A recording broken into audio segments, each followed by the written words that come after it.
नमस्कार दोस्तों, बिहार में आज से राहुल गांधी की वोट अधिकार यात्रा शुरू हो रही है। शुरुआत हो रही है सासाराम से, रोहतक जिले से।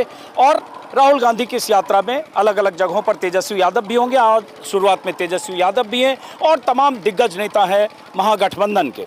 लेकिन वोट अधिकार यात्रा का क्या मतलब है और क्या ये यात्रा महागठबंधन को इस चुनाव में जीत का रास्ता दिखाएगी? क्योंकि जिस तरह से वोट चोरी को राहुल गांधी ने मुद्दा बनाया, जिस तरह से तेजस्वी यादव ने मुद्दा बनाया और जिस तरह से एसआईआर को लेकर तमाम विसंगतियां आई और जिस तरह से सुप्रीम कोर्ट का हम आदेश आया, उसके बाद इस वोट यात्रा के क्या मायने?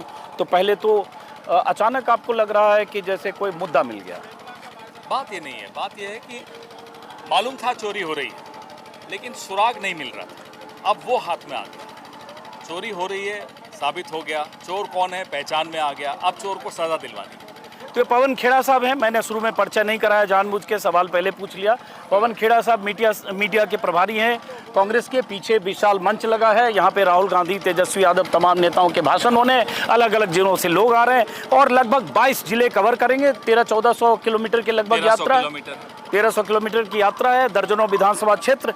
तो वोट चोरी जिस तरह से राहुल गांधी कह रहे हैं, यहाँ सभा में भी आप कहेंगे, क्या लगता है कि जनता को ये समझ में बड़े पैमाने पर आएगा कि बहुत बड़ा मुद्दा है? तो 65 लाख लोग कटे, उनमें से कुछ लोग होंगे जिनको लगा मेरा कटा, लेकिन जो 7 करोड़ 24 लाख हैं वो भी इस तरह से इसको समझेंगे। सबको समझ में आ रहा है कि कल उनकी बारी भी आ सकती है और वोट एक ढाल भी है, एक तलवार भी है। वही अगर चोरी हो जाए तो फिर आपका सुरक्षा कवच खत्म, फिर आपके पास क्या अधिकार बचा? एक ही तो अधिकार है आपके पास, जो आपको पहचान देता है, जो आपको सरकारी योजनाओं से लाभ पहुंचाता है, वो सब कुछ छीन लिया जाएगा। ये एक वोट को आप सिर्फ वोट मत देखिए, ये आपको तमाम योजनाओं से लाभान्वित भी आप नहीं हो पाएंगे। धीरे धीरे आपकी पहचान खत्म हो जाएगी, आप भारतीय हैं भी या नहीं है, यह भी सवाल खड़ा हो जाएगा।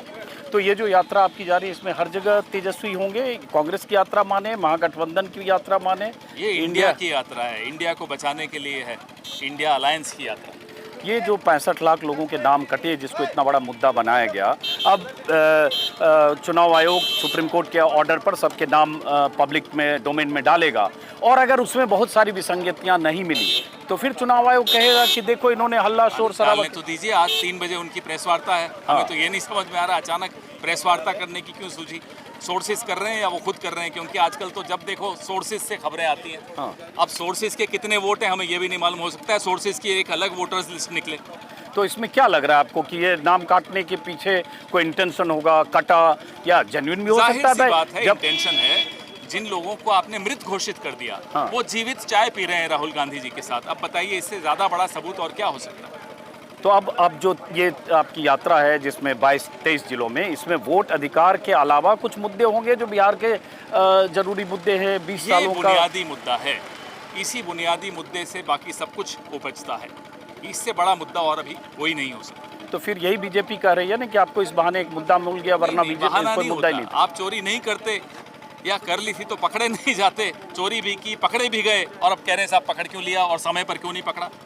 इसमें एक सवाल है जो मैंने पहले पूछा, फिर बात है कि जो 7 करोड़ 24 लाख जिनके नाम ड्राफ्ट लिस्ट में हैं, हालांकि वो फाइनल लिस्ट में हो सकता है उसमें कुछ एम्बिग्विटी हो, कुछ कटे, उनको क्यों समझ में आएगा कि ये वोट कटने से हम इम्पैक्ट हो रहे हैं? क्योंकि वो कटे नहीं। क्योंकि हो सकता है कल उनकी भी बारी आए। जब मेरे पड़ोस में चोरी होनी शुरू हो जाती है तो मैं भी सजग हो जाता हूँ कि साहब मैं भी अपना ध्यान रखूँ, कहीं कल को मेरी चोरी नहीं हो जाए। तो ये तो मानवीय प्रवृत्ति है। तो आपने कुछ एसेस किया आप लोगों ने इंटरनली कि जिनके वोट कटे वो किसी समाज विशेष के हैं, किसी धर्म विशेष के हैं, किसी जाति विशेष के? सरनेम देख के काटा जाता है, ऑक्यूपेशन देख के काटा जाता है। कोई दिहाड़ी मजदूर है उसको काट दो, कोई अल्पसंख्यक है उसको काट दो, कोई दलित है, पिछड़ा है, आदिवासी है उसको काट दो।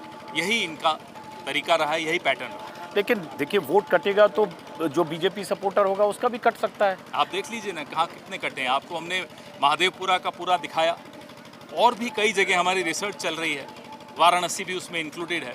आप हैरान हो जाएंगे जब फाइंडिंग्स बाहर आएंगे। अच्छा, एक सवाल, चूंकि बहुत सारे लोग अब अचानक आ गए, मैं तो लंबी बात करना चाह रहा था लेकिन बहुत सारे मीडिया वाले आ गए।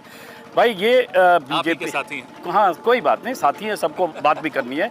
भाई सवाल ये उठता है कि अगर फर्जी वोटर हैं तो उनके नाम बाहर जाने चाहिए, अगर बोनाफाइड वोटर नहीं हैं तो जाने चाहिए, जेन्युइन वोटर आने चाहिए। तो आप लोग इतना हाय तौबा कर रहे हैं, बीजेपी का यही कहना है। लोगों को आप मरा हुआ दिखा दोगे तो हाय तौबा तो करेंगे ना, वो भी करेंगे, हम भी करेंगे।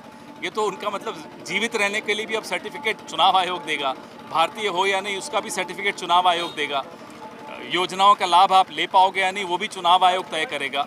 ये कौन सा चुनाव आयोग आ गया है साहब? चुनाव आयोग किसी के कहने पे तय कर रहा है? चुनाव आयोग संवैधानिक संस्था है। कहाँ से दिख रही है आपको? लग रहा है ये संवैधानिक संस्था? नहीं, आपको क्यों नहीं लग रहा है? बिल्कुल नहीं लग रहा है। इस तरह के जवाब, इस तरह से लोग, लीडर ऑफ ऑपोजिशन को जवाब देने की जो तरीका होना चाहिए वो भी नहीं है इनमें। डरे हुए घूम रहे हैं, सोर्सेज के पीछे छिप रहे हैं। पिछले वाले शेरो शायरी के पीछे छिपते थे, ये सोर्सेज को लेकर आ गए हैं ज्ञानेश कुमार गुप्ता जी। चलिए, बहुत सारे लोग हैं, बात करिए। और मैं, जैसा कि मैंने बताया कि मैं हूं सासाराम में, वोट अधिकार यात्रा की शुरुआत हो रही है। राहुल गांधी, तेजस्वी यादव और तमाम नेता आज से यात्रा पर निकलेंगे। करीब करीब 22-23 जिलों का कवरेज होगा। और ये जो सासाराम है रोहतास ज़िले में आता है और ये शाहबाद इलाका बोलते हैं, जिसमें कैमूर है, सासाराम है और आसपास 4 ज़िले हैं कुल यहाँ के। और ये एक तरह से देखें तो महागठबंधन का गढ़ रहा है। पिछले चुनाव में भी 22 सीटों में मेरे ख्याल से 19 सीटें यहाँ महागठबंधन जीती थी, तो महागठबंधन का गढ़ रहा। रोहतास की अगर बात करें, रोहतास ज़िले में अगर मुझे ठीक से याद है 7 सीटें विधानसभा की हैं। पिछले चुनाव में सारी की सारी सीटें महागठबंधन जीती थी और बीजेपी का एक तरह से 2020 के चुनाव में खाता भी नहीं खुला था। लेकिन अब इस इलाके से शुरुआत है, तमाम नेताओं का आना शुरू हो गया है। जो समर्थक हैं, कार्यकर्ता हैं, वोटर हैं, वो भी यहाँ पंडाल में आने लगे हैं और उसके बाद राहुल गांधी के आने के बाद उनकी सभा होगी। अब सवाल ये उठता है कि चुनाव में करीब करीब 2.5 महीने बाकी हैं। जिस तरह से महागठबंधन ने, राहुल गांधी ने, आरजेडी ने, बाकी जो महागठबंधन के सीपीआई माले हैं, सीपीआईएमएल है, तमाम घटक दलों ने जिस तरह से वोट चोरी को सबसे बड़ा मुद्दा बनाने की कोशिश की है कि ये लोग वोट मैनेज करते हैं, फर्जी वोटर बनाते हैं, फर्जी तरीके से एक पते पर 60, 70, 100, 50, 150 वोटर होते हैं। वाजिब वोटर को जिस तरह से काटा जाता है, जो जिस तरह से बहुत सारे ऐसे वोटर हैं, इनका आरोप है कि बहुत सारे ऐसे वोटर जो महागठबंधन के वोटर हो सकते हैं, कुछ जाति का भी नाम ले रहे हैं, धर्म विशेष का, उनको टारगेटेड ढंग से काटा गया।